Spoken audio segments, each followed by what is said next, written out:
മരങ്ങൾക്കിടയിൽ ഒരു പാർക്ക് നിങ്ങൾ കണ്ടിട്ടുണ്ടോ? ഞാൻ കാണിച്ചു തരാം. ഒന്ന് ഇരുട്ടി വരെ പോയിട്ട് വരാം എന്ന് പറഞ്ഞിട്ട് ഇറങ്ങിയതാണ്. പക്ഷെ എത്തിയത് പഴശ്ശി ഡാമിനടുത്തുള്ള ഒരു പാർക്കിലായിരുന്നു. ഈ ഒരു പാർക്കിനെ കുറിച്ച് ഒരുപാട് പറഞ്ഞു കേട്ടിട്ടുണ്ട്. പക്ഷെ ഞാൻ ആദ്യമായിട്ടാണ് ഇവിടെ വരുന്നത്. ആദ്യ നോട്ടത്തിൽ തന്നെ എനിക്ക് ഭയങ്കരമായിട്ട് ഇഷ്ടപ്പെട്ടു. കാരണം വേറൊന്നുമല്ല, നമ്മൾ ഇതുവരെ കാണാത്ത രീതിയിലുള്ള ഒരു പാർക്ക്. പ്രകൃതിയെ ഒരു തരത്തിലും വേദനിപ്പിക്കാതെ നശിപ്പിക്കാതെ മെയിൻറ്റെയിൻ ചെയ്തു കൊണ്ടുപോകുന്ന ഒരു പാർക്കാണ് ഇത്. എന്നാൽ എല്ലാവിധ ഫെസിലിറ്റീസും നിങ്ങൾക്ക് ഇവിടെ കാണാൻ പറ്റും. നല്ല രീതിയിൽ സീറ്റിംഗ് സ്പേസ് ഒക്കെ അറേഞ്ച് ചെയ്തിട്ടുള്ള ഒരു സ്റ്റേജ്, പ്രെയർ റൂം, കുട്ടികൾക്ക് വേണ്ടിയിട്ടുള്ള പ്ലേ ഏരിയ, കുട്ടി കുട്ടി ഷോപ്പുകള്, കഫേ, കയാക്കിംഗ്, ഒരു കുഞ്ഞു പെറ്റ്സ് വേൾഡ്, ഇങ്ങനെ ഒരുപാട് കാര്യങ്ങൾ അവിടെ. മാത്രമല്ല സ്കൈ ആക്ടിവിറ്റീസ് പോലുള്ള റോപ്പ് വാക്കിംഗ്, സൈക്ലിംഗ്, ഇങ്ങനെയുള്ള സംഭവങ്ങളും അവിടെ. കുട്ടികളെ കൂട്ടി വരികയാണെങ്കിൽ പിന്നെ നിങ്ങൾ അവരെ തിരിഞ്ഞു നോക്കേണ്ട കാര്യമില്ല. അവരെ എന്റർടൈൻ ചെയ്യിപ്പിക്കുന്ന എല്ലാ ഫാക്ടേഴ്സും അവിടെയുണ്ട്. നമ്മൾ അവിടെ ഒരുപാട് ലേറ്റ് ആയിട്ടായിരുന്നു എത്തിയിട്ടുണ്ടായിരുന്നത്. അതുകൊണ്ട് തന്നെ കയാക്കിംഗ് ഒക്കെ ക്ലോസ് ആയിട്ടുണ്ടായി. കണ്ടില്ലേ, ചുറ്റിലും മരങ്ങളാണ്. And it feel so good. എന്തോ ഒരു പ്രത്യേക ഭംഗി ഈ ഒരു പാർക്കിനുണ്ട്.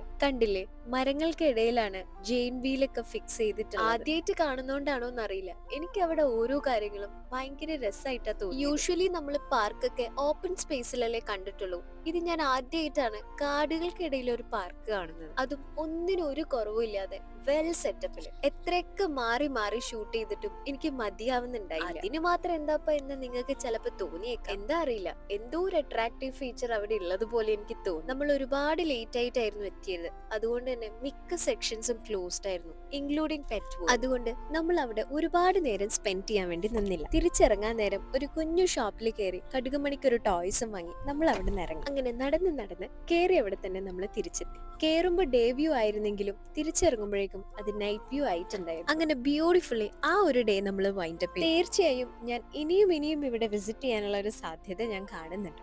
അപ്പോൾ അടുത്ത വീഡിയോ ആയിട്ട് കാണും വരേക്കും ബൈ.